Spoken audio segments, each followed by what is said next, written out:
In front of me is Redmi Note 15, and today I would like to show you where you can locate all your downloads.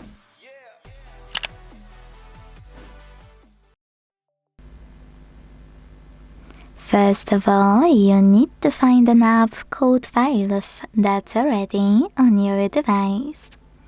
Click on it, and if you never used it before, select Continue.